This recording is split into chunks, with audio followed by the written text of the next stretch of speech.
Well, good morning or good afternoon, everybody. Thanks so much for joining us today. My name's Liz Weaver, and I want to welcome you to the webinar today, Living the Future Today.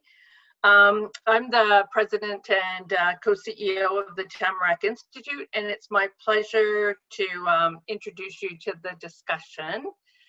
Before I do that, I just want to tell you a little bit about Tamarack. The Tamarack Institute is where we like to think of knowledge and practice coming together.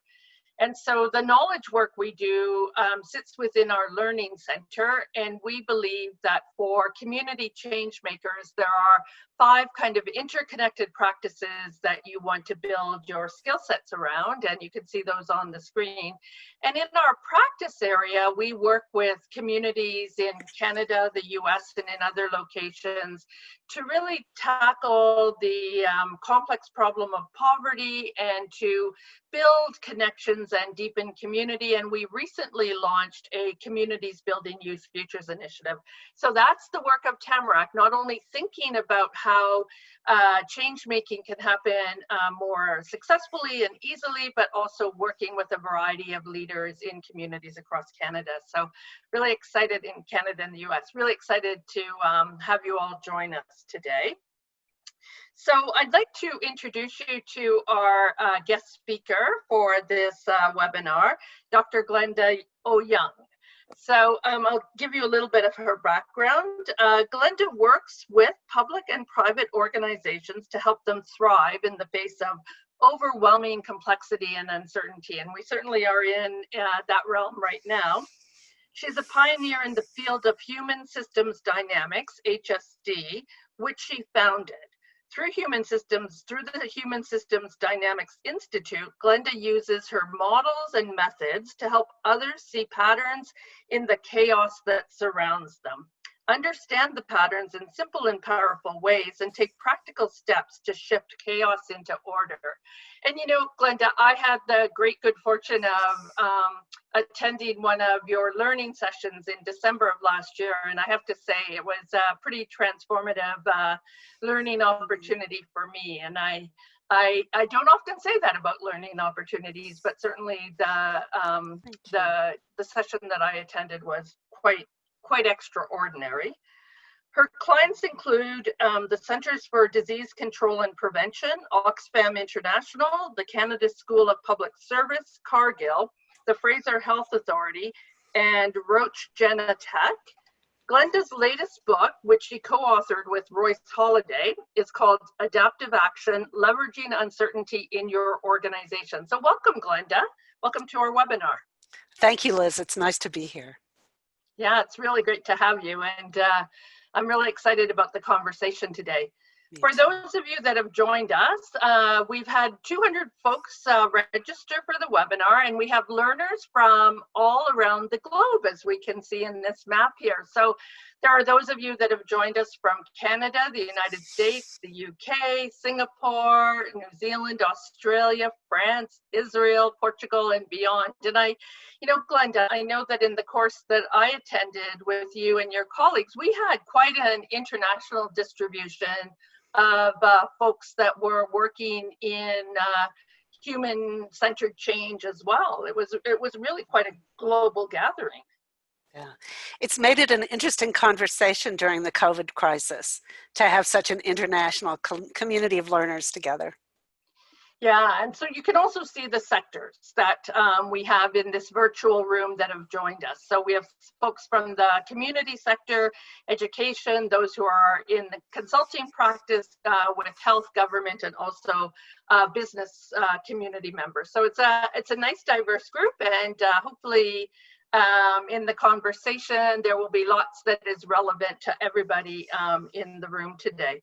So I want to kind of start off, Glenda, with my first question, and we tend to start our webinars this way now, and really what we want you to do is to tell us a little bit more about your work at Human Systems Dynamics at the Institute, and maybe talk a little bit about how COVID-19 has impacted your work and the work of the Institute over the last number of months.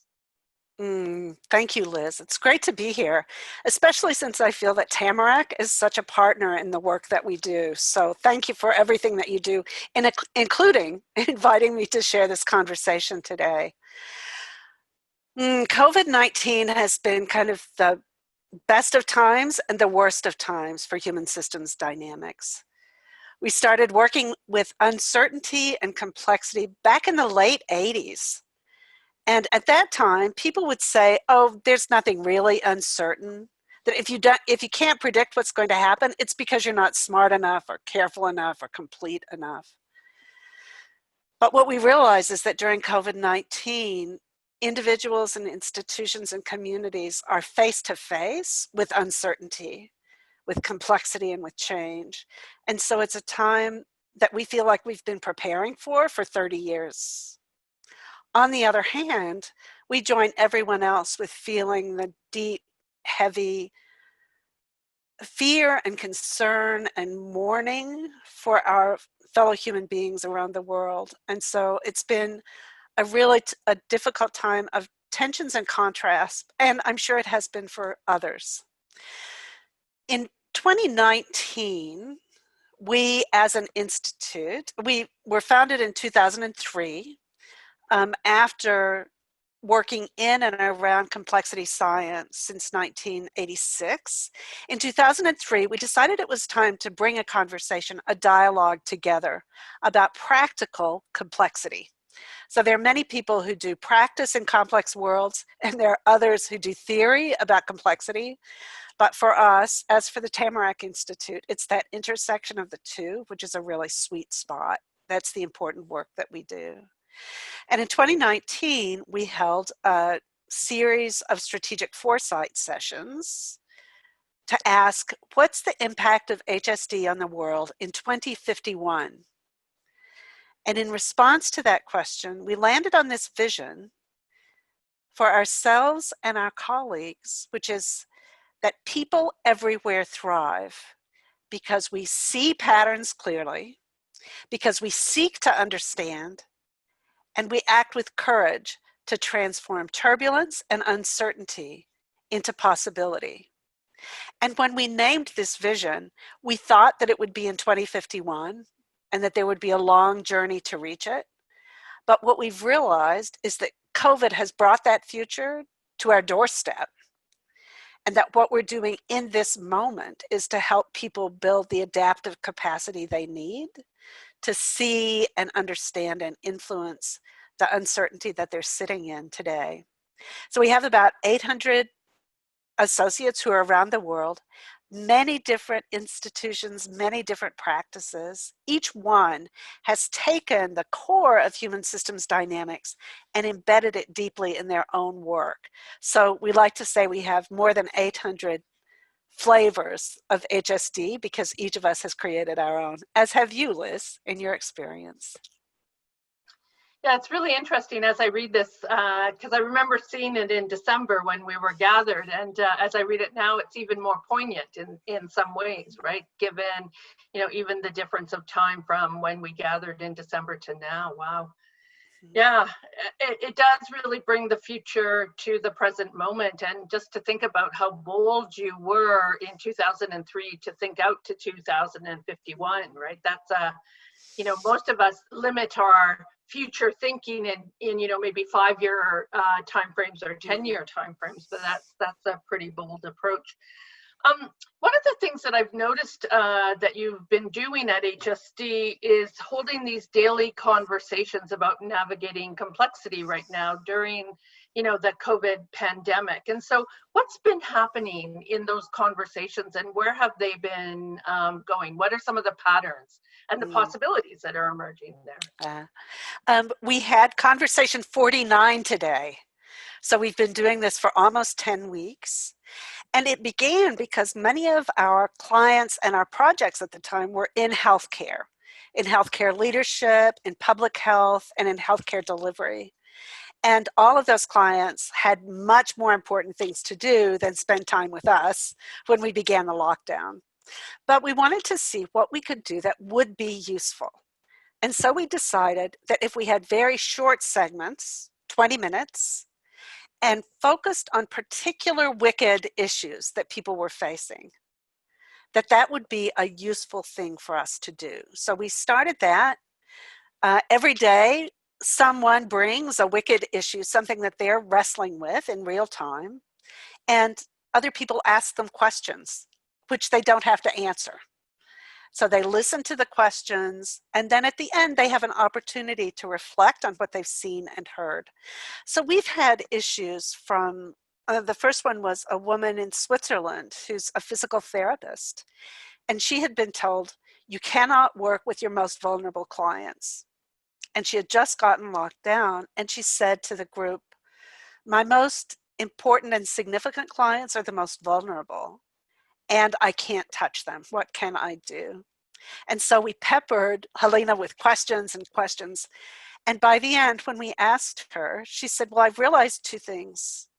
One is that it's not just physical care that they need, and that I can meet with them on video and talk about how they're doing and help them in their trauma in a non-physical way. And then she said, the other thing I realized is that even if I can't touch them, for most of them, there are other people who can touch them. And so she started classes for families to help them deliver physical therapy to their people with whom they were locked in. And so we have had 49 really gripping and touching issues that we've looked at. We've found that some of them have been very personal about how we deal with our own fear and personal response and trauma reactions to the lockdown. And some of them have been massively global about how we go about thinking about systems that are transforming and everything in between. I think there have been three kind of major themes that we've seen, though. One is about a kind of fear for the future and a wondering of uncertainty, about how do we deal with our own emotional response to uncertainty. The second is about how we create the world that we want to have in the future. So if we have a vision of the future we want to create, and we know that in this kind of disruption, there are lots of opportunities. So there are questions about how do we set the stage for that world that we can create what we want to see. And the third one is truly about how we deal with each other. How do we encounter family members with whom we're locked in, or the people down the street who don't have the same respect for collective care as we do, the political issues, so always the human issues are loom large. And all of those sessions have been recorded, and we're in the process of archiving them online. So we hope that they continue to be a resource. It's been a really fascinating experience. It is, I've participated in a few, but not very many of them. And it is really interesting to hear you reflect on them, because I do think that it's like almost like a peer input process in some ways, but, and that's what I've found with, the HSD approach, is that you pose something, and it's not about people giving you the solution, but people asking questions so that you can come to the solution. Mm-hmm. Mm-hmm. That's quite cool. So I'm a big fan of the HSD website, and I noted on the website when I was there a couple of times ago that you posted a blog where you talked about the forest and the trees in the blog, and particularly around our collective experience around COVID-19. And so I've been thinking a lot about that, and I wonder why it's important for us to consider both our collective experience, but also the kind of individual experience, and why we need to both see the forest and see the individual trees. Liz, the thing that really drove this question was that people in these daily sessions would ask questions about how do we do trade-offs? How do I manage when I have to give up something personal for the collective? Or what happens when the collective has to give up something for the personal? And in HSD, we believe that either or statement always is a real opportunity for learning and change, because it's not either or. We don't even believe that it's both and. But the way that we see is that there are the two extremes, both of which are valuable and important, and that our job is to find where to be in that space at what point. So where is the balance between the two that's most meaningful? And I had heard people, particularly in the news and on media, talking about me, or talking about the system, and never recognizing that the two are so deeply entwined. And unless we make the decisions about each in the context of the other, we will not have useful, sustainable decisions. And so how do we find a way to have the breadth and the breadth to hold that complexity in our narrative? And it happened too that we were working with a group called Spring IO that collects narratives for the whole and gives you a chance to visualize individual stories and also to dive down into the individual one. So this is a great tool for seeing both the forest and the trees. So it was an opportunity for me to reflect on that dilemma, that perpetual question. It's interesting. We held a webinar recently with a guy, I think you know, his name's Cameron Norman, Oh, I know who Cam. is with, yeah, he's great. And he was talking about, it's not the same, but it's connected, right? So he was talking about how sometimes when we have a system like COVID, we can feel paralyzed, right? Because it feels so much that it's being done to us and not with us. I mean, we have to react and, shelter in place and all those kinds of things. But so he started to talk about, how do we think about, if we want to really get to systems change, how do we think about the smallest visible system that we are part of and enact change in that way, right? And then, so that's kind of like the trees, and then what are the splash and ripple in the forest that would happen as a result. And it, what I liked about what he had to say and how I see the two connected is that you actually can have individual agency even in this time to affect kind of larger systems, and not to be afraid of, looking at micro systems, but then also trying to think about them from a macro system perspective.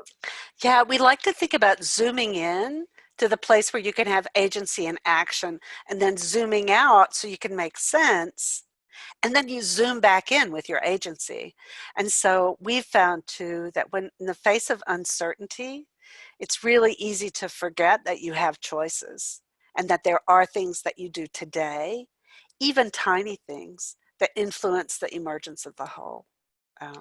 Yeah, and what I love about that story that you just told about that physical therapist, right, is that there are ways of thinking about that work in a different kind of way as well that can create powerful connections and can actually engage a circle that is wider than just her personal relationship with her clients, right? And actually, so there are opportunities even in these challenging times.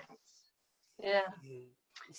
So I want to move us on to the next question that I have. And so I know about the HSD Institute, big fan, but I want you to maybe share with the folks, because we're talking about living the future today, share with us some of the work that you do around inquiry and adaptive action, and how that plays out in kind of our current context. Yeah, so those are core tools that we use. And we begin with the belief and the assumption that when you're living in uncertainty, which we are now in radical ways, that answers aren't all that useful, because you can find one that works here or there or the other place, but you can't carry them from one context to another. That what we need are to have really good questions, that we need to stand in inquiry. And knowing that is different from doing that. And so as we were helping people find the capacity to stand in inquiry, we discovered these practices. Sometimes we call them rules for inquiry, and sometimes we call them practices. But if you can find a way to be aware of your judgment and convert it to curiosity, then it will guide you into a pathway that moves you forward. And conflict, where the energy is often locked in a conflict, if you can together find shared exploration, then it releases that energy out into doing real work and not being wasted inside a system of conflict. In times of change, and I know I've felt this myself, in times of change, I've been expert in another world. And suddenly I'm not expert anymore because the world has changed. And it's very easy to feel defensive in that space. And that's another way that we get stuck. But if we can turn that into reflection and ask ourselves questions, then it allows us to move through the defensiveness into somewhere else. And of course, assumptions into questions. So this is one of the fundamental competencies that we believe supports adaptive capacity. The other is what we call adaptive action. And adaptive action is a short cycle of inquiry and action. And it begins with what? Do you want to take me to the next slide? I think that's adaptive action. Oh, no, it's about wicked issues. Yeah, we'll go to adaptive action. So it's about shifting a pattern, and it's 3 steps that you do over and over and over again. The first one lets you see the pattern. What is it? What's happening? To be present in really what is there, not what you expect or what you fear or what you think or what you remember, but in this moment, what's present. The second is so what? So what does that mean? How can you understand it? What are the significant possibilities in it? And then finally, now what? Now what can we do to shift the pattern? And once we take action in these massively complex interdependent systems, everything you do has a consequence and the system shifts and then you begin again. And that ability to do that individually in my own learning and action, but also in teams and in organizations and in communities, to be able to do that process to move forward can help you focus your energy. One of the things that we've seen during COVID-19 is a kind of hysteria in the face of uncertainty. Got to do things, must do things, have to do things really quickly, don't know what to do, so we've got to do everything, and it's exhausting.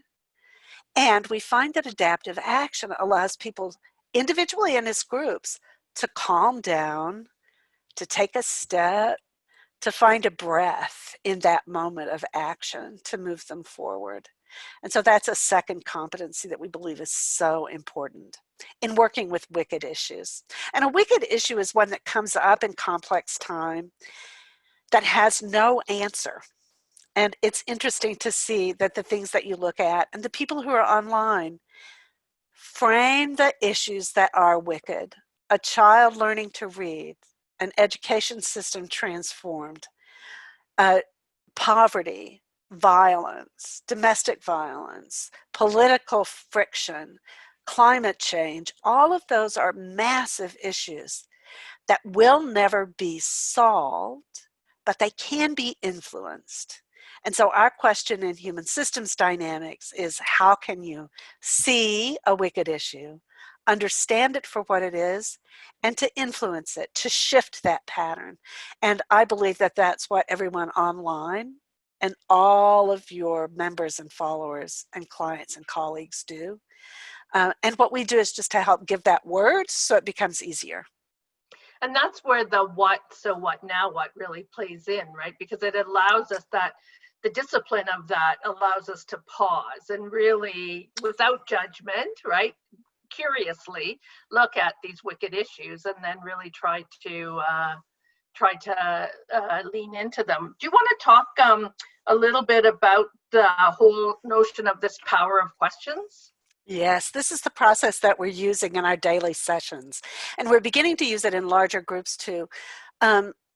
Healthcare systems, both in Canada and in the UK, have come to us because during COVID response, they generated many great things and knew what to do and came together and had their emergency response was great, but they're not sure how to perpetuate that.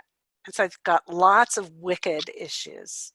And the way this protocol works, this power of questions, is that you frame a wicked issue very briefly, just in 3 to 5 sentences, not much more than that. You don't tell all the stories and all the pieces to it, just to represent it.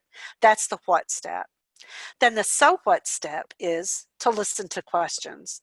And the person who's asking the questions doesn't need to know anything about the wicked issue, but they can see it afresh. And by listening to those open-ended questions, questions that don't hint at advice, But just by listening to them allows you to see your wicked issue differently, the pattern differently. That's the so what step.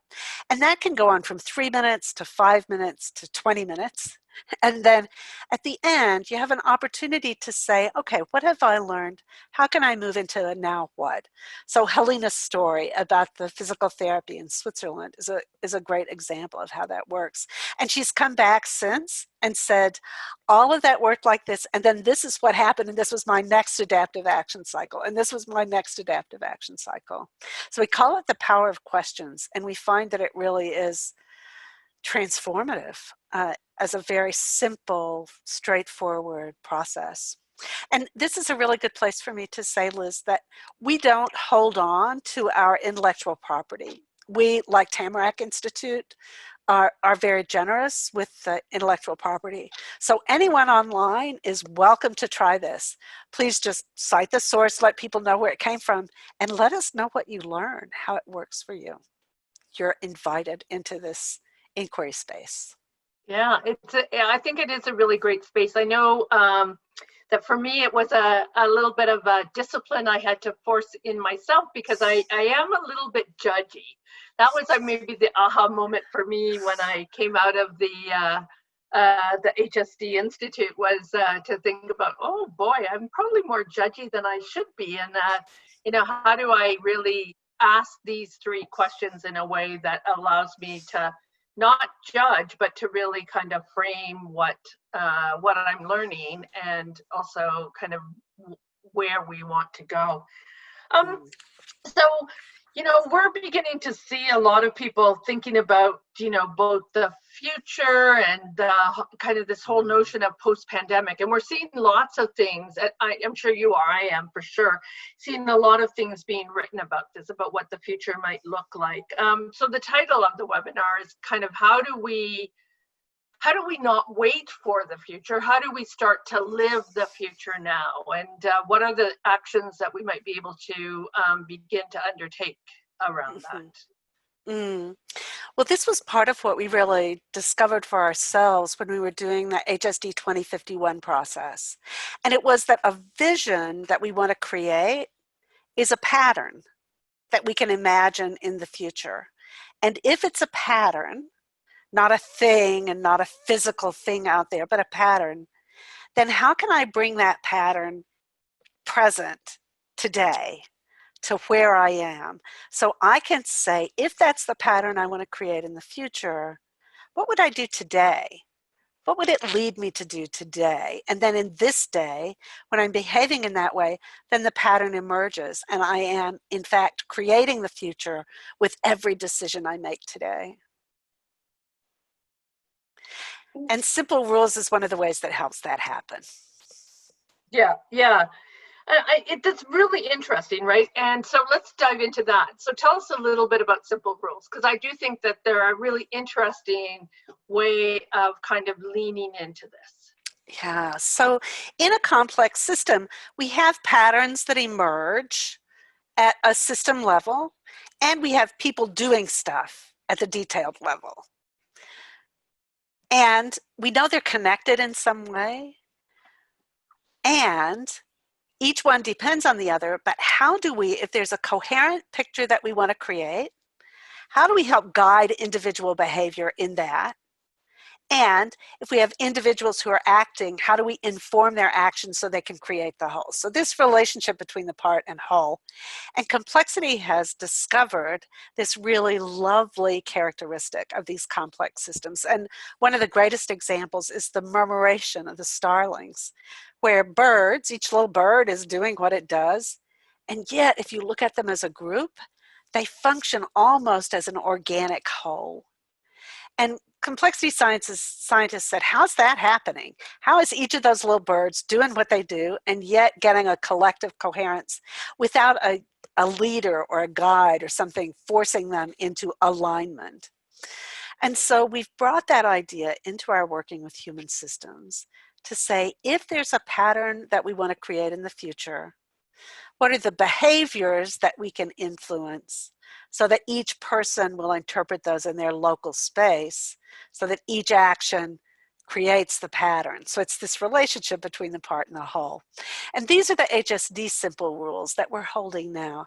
They've changed a bit over the last year as we became more aware of wanting to be acting in reality. And as we've clarified our picture about what the pattern is we wanted, when we realized that the vision that we wanted was that all people thrive, then we had to say, well, what are the rules that are going to lead us there? And these are the rules. It's a short list, very few. They all start with verbs. Stand in inquiry. Transform difference into possibility. Zoom in and zoom out. Search for what's both true and useful. Connect through stories and impacts. And celebrate life. And I'm hoping that as you read that list, you can imagine what the pattern is that we want to generate as an HSD community. And I also hope that what you can do is to imagine how, in a particular time and place, you could use these rules to help you make decisions. And that if 800 people around the world are doing that, then a pattern coherent emerges from it. Yeah, I think they're both simple, but they're also very powerful, right? And they're also very engaging and action oriented. I mean, the whole idea of starting with the verb is, I think, pretty important in terms of framing simple rules. I've been thinking a lot about just recently, Glenda, the simple rules idea, and thinking about, how do we talk about, our part of the future, and what are the simple rules we would have now for that part of the future, right? Whether we're working on poverty or we're starting to see, like there's a big saying out there right now that we're all in this together. And yet when we look at that phrase and really pull it apart, we aren't all in this together, right? The pandemic has unequally impacted different populations, right? And so the togetherness is an uneven togetherness. Sure, we have the shared experience, but there are, kind of these depths and valleys in that experience. And so, yeah, it really kind of makes me pause and really think about, how do we say that in this kind of an experience that, call the truth out. And yes, at some level we are all in this together, but it impacts us unequally. Yeah, and it's very important that simple rules be true.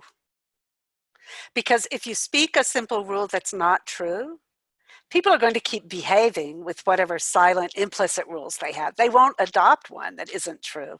We can speak it, we can say it. I think this is part of the say-do disconnect, is that we know what we're supposed to say. We can say it, but then we just keep acting along with our other rules. So it's very important that you be kind of brutally honest and transparent, and to say, do we really believe that it's possible to do this in the world? And do we really want the pattern that this would generate in the world? And to do that, and to recognize that everybody in the flock has got to follow the same rules. So Yeah. when someone comes in to very first learning about HSD, these are their rules. And I've lived it for 40 years, and these are my rules. And in my leadership role, it's my rules. In my caregiving role, it's my rules. And so wherever I am, these need to be, and we use them to challenge each other too, to be able to say, well, in what you're saying, I can see that you feel it's true. Is it useful in this moment? Yeah. Mhm. And that ability to choose rules that are both true and useful is really key, and Yeah, will help us create the future we want today. yeah, yeah.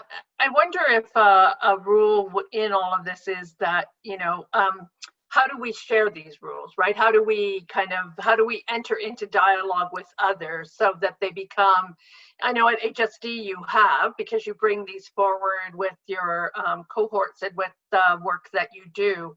But as we think about this even more broadly, kind of how do we enter into those conversations? And so that would be a question I would have. And I think I'm going to just pause here for a second and tell people who are on the call with us to enter in your questions as well, because we're almost getting to the open conversation part of the webinar. But so we invite you to put your questions into the question and answer box, and I can see that there are a couple there waiting for us in a minute, Glenda, so that's kind of exciting. But before we go into those questions, I wonder if you have some advice for folks that are on the call, for change makers, in terms of both navigating the present, but also not to be overwhelmed by these kind of projections that we're seeing about the future. I read an article today that for the first 3/4 of the article painted this very, very dark picture, and then there was hope at the end. But you know, if you only read 3/4 of the article, you would only see darkness, right? And so how do we navigate what we're all experiencing now in our unequal ways, but also think about, you know, that this world that we're living in will have maybe more of this reality coming forward? Such an important question. Such an important question. And part of what we're seeing is that the more we can focus on the potential in this moment, the more hopeful we can be. And you ask about the simple rules. It's one of the ways that we do that, is to say, in this moment, what are the rules that will be useful? They can be informed by lessons from the past and consequences from the past, but we kind of have to let the old rules go away and to see fresh in this moment. We also can't obsess about what the future is going to hold, but we can say, what's the future we want to create? But if we take agency in this moment, wherever we are, whatever we're doing, to make choices, then we have agency. And when we started our 2051 work in January of 2019, there were some people who just said, no, I don't want to think about 2051. It is too dark. It's too, they didn't want to future into it. And even some of us who came into it did with a little trepidation. But to a person, what we realized was, if we think about patterns, we can see the patterns that we can influence. And if we can influence patterns, then we don't have to be a victim of the present.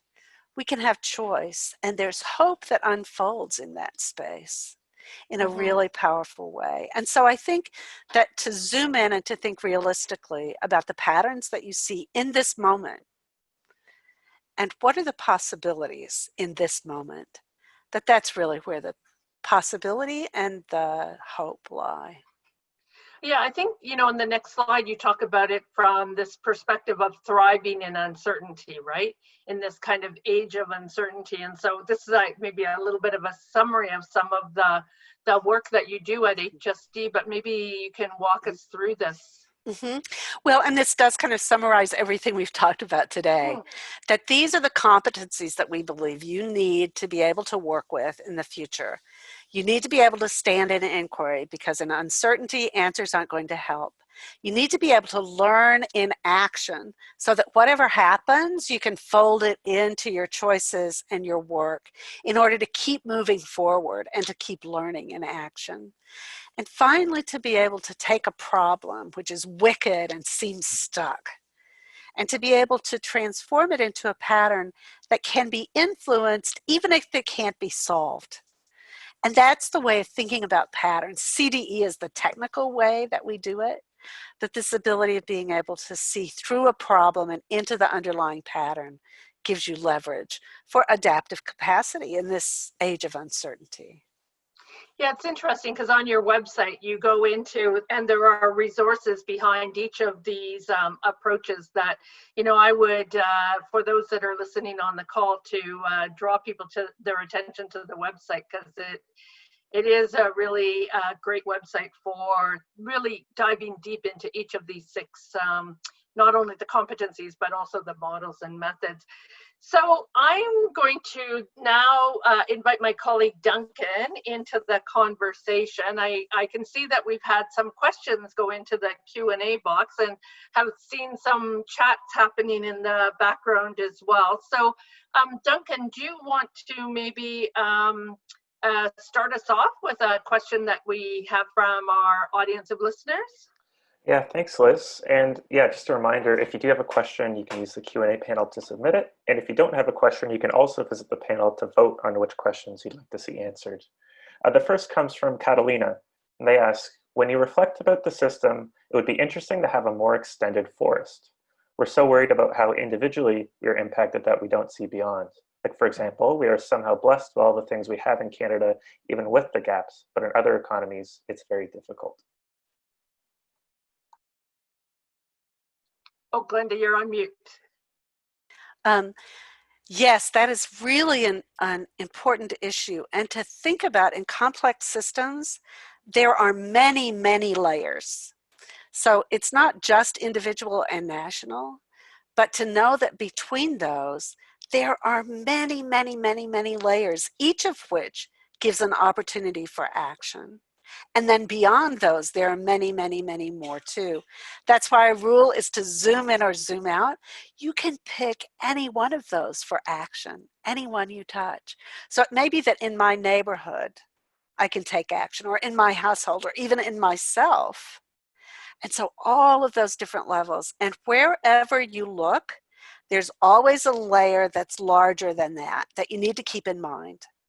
And there's also a layer below it that you need to keep in mind, because each layer is not just determining itself, it's depending on what's outside and what's inside. And so that's a critical question to continue to hold, Katerina, is what is the critical system that's larger than the one I'm in, and what's the critical system that's smaller? And how can I support and be supported by them? Wonderful, thank you so much. The next question comes from Lori, and they ask, what complex systems thinkers have helped shape your work? Oh, thank you for that. First and foremost was Socrates, I'm afraid. He has a lovely dialogue that's called The Sophist, which is about complex systems and coming to know and act in complex systems. So he was first. I read him when I was 18, and I've just kept reading the same question ever since. But more recently, Prigogine, who was a thermodynamics researcher and was one of the first people to get a Nobel laureate in complex systems. So he talks about self-organizing systems, systems that dissipate disorder. And so much of what we work with comes from his work. And another person is Per Bach, who talks about self-organized criticality. So what is a kind of change where tension grows and grows and grows and then breaks through? His name is B-A-K, P-E-R-B-A-K. So I think the two of them have really been the thinkers who have most influenced the perspective. Like after Socrates and Galileo, it's the two of them. So ancient and recent. It is interesting. And I know you and I hold a person in common, Brenda Zimmerman, who, you know, has influenced a lot of Tamarack's thinking and work around this. And sadly, we lost her a number of years ago. But, you know, I always, I really think a lot about her kind of contributions to this field as well.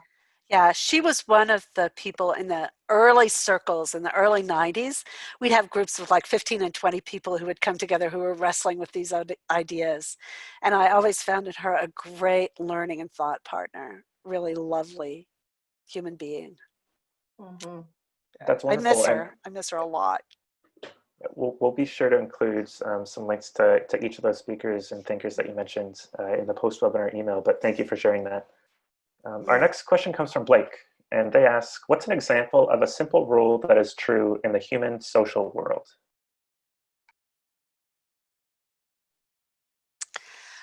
One that I would hope would be true in the human social world would be all of the HSD Simple Rules.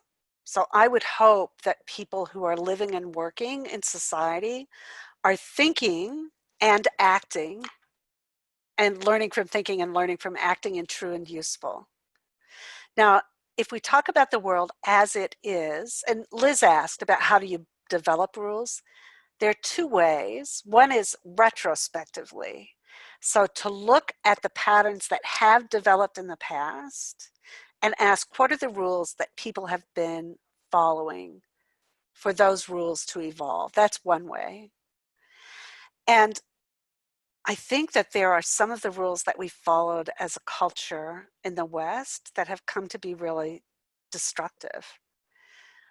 One is take care of me and mine, take care of myself. And that rule, I think, has led us, particularly in the US, to some very destructive and damaging patterns. And I think we're seeing them play out now. I would like to see that replaced with take care of myself writ large, to recognize that I am a part of a larger thing, that the whole world is a part of me. So I think that's one. I think fear of difference, defend yourself from difference, is another rule that has really persisted to give us institutional racism and violence, and has led us to tragedies like we've had in my city, Minneapolis, in the last few days. And once we see those patterns through the rules they drive, then we can begin to say, how can we change those rules and change those patterns?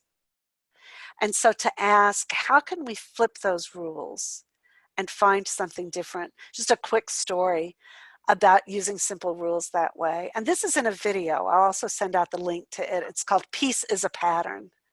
And we were doing some work with youth gangs in Los Angeles. And we wanted to find out what were the rules in youth gangs and to see how we might leverage those rules to help the individuals in those gangs become more a part of civil society. And so one of the rules we found was take care of my brother. So every gang, every youth gang, every street gang, take care of my brother was a really, really important rule.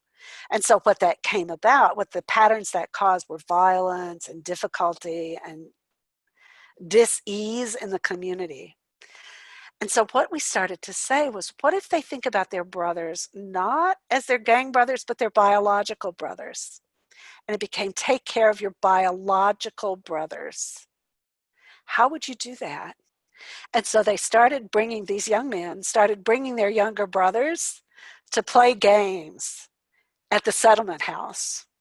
And so in that space, this taking care of my brother got redefined in a way that it was a gathering rule and not a separating rule.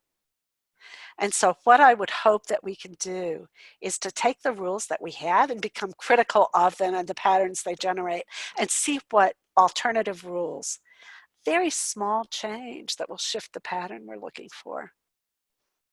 Take care of your brother. You know, one of the things that this question raised for me, and something that I think about a lot coming out of HSD, is the notion of truth, right? And the idea that there are different truths. We think we have truths that are true for everybody, but when you did an exercise in the course that maybe you'll describe for folks, that for me was like an aha moment. We think about four truths, and this comes from a 20th century philosopher named Habermas. He calls them something different. We call them truths. Sometimes people call them stories, but there are four of them. The first one is my subjective truth. And so if you think about what your subjective truth is about COVID, what do you see and you think, and it doesn't really matter what anybody else says, that will hold as your truth. That's subjective truth. The second is normative truth. So what's the normative truth that a group of people agrees to hold? So for example, with COVID, agreeing that wearing a mask is a good, healthy thing to do, or wearing a mask is a cowardly thing to do. Those are normative truths. The third is objective truth. What are the facts of the situation? What would anyone agree to? True for all of us. So subjective, normative, and complex, and objective. And then the fourth truth is complex truth. And it says all of those are true all the time. You just choose which one you're going to pay attention to. So let's say you and I have different subjective truths. I'm not going to get any place trying to teach you that your subjective truth is wrong. or putting yours against mine, or competing about that. Or even if we're looking at two normative truths, I'm not going to convince you that your normative truth is wrong. You're not going to convince me. So why do we even waste any time in that conversation? Why don't we instead say, what is a normative truth that will move us together into a future we want? How do we find that shared truth that will move us forward? And that keeps us from getting stuck in the other ones. But if you think about something you're concerned about and you say, okay, what are all the subjective truths that belong to all the people? And what are mine? What are all the different subjective truths? And just to say, yep, those are true. Even ones that make you itch, they're still true if someone holds them true. And then to say, what are the shared normative truths that would move us forward? And finally, is there data? Are there facts that will hold us? And that kind of image of the pattern will allow you then to say, which of these truths is most useful? And where will I step into that? So Liz, is that the exercise you remember and found useful?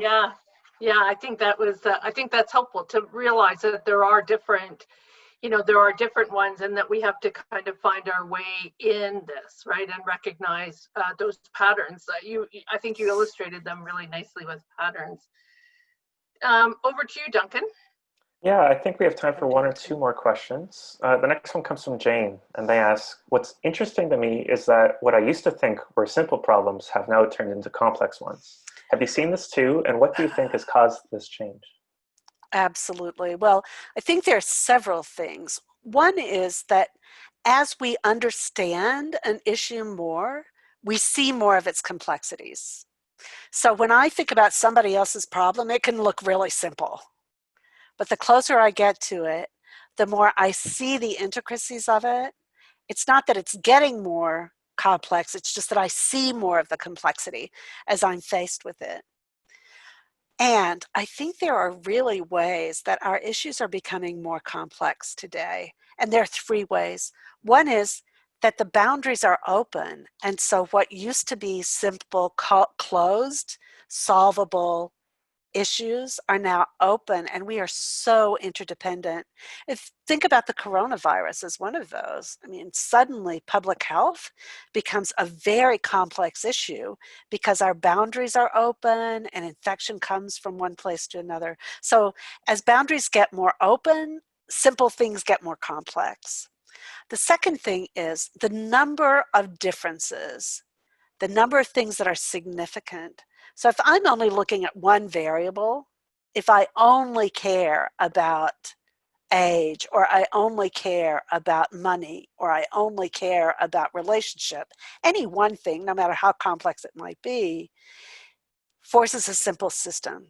But if we're looking at lots of different variables at the same time, considering lots of things at the same time, things get more complex. And the third is interdependency and nonlinearity.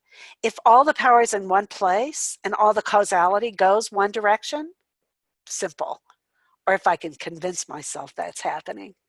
But if decisions move back and forth, then what seemed simple gets complex. So the simple answer to your question is complex. So the simple one is, yes, we see this all the time, that things that seem to be simple become more complex, and there are lots of reasons for that. And sometimes we want them to be simple because we think we can solve them. And when we find out we can't, then we can begin to inquire into the complexity. It's a great observation, reflection. So, Glenda, I just want to thank you for joining us for this hour of conversation. And I know that every time I chat with you and connect with you, I'm like thinking in different ways and exploring, new ways of entering into problems, and reminding myself not to rush to judgment, but to stand in inquiry. And I think that that's really critical. So thank you very much for your time. You're very welcome. And Liz, thank you for this opportunity and to have an opportunity to talk with your community. And even more than that, Thank you for the lovely work you do every day. Thank you for creating the future today. Thanks. So Duncan, I think I'll turn it back to you for just ending this with some final announcements. Yeah, thank you both. Just a few quick announcements. The first is that throughout the month of June, the Tamarack Institute is committed to bringing you free weekly community building webinars. And these are designed to help equip you for community change as we adjust to this new season. You can join us for discussions on systems change, evaluation, reconciliation, and much more. And if you can't join the live event, you can still register and get a full recording of the discussion. As well, in a few days, you'll receive a follow-up email, which will include a link to the full recording of today's call, additional resources that were mentioned throughout the discussion, as well as the learning opportunities I've just mentioned. If you want to learn more, you can visit us at tamarackcommunity.ca. Thanks again, everyone, and have a wonderful day.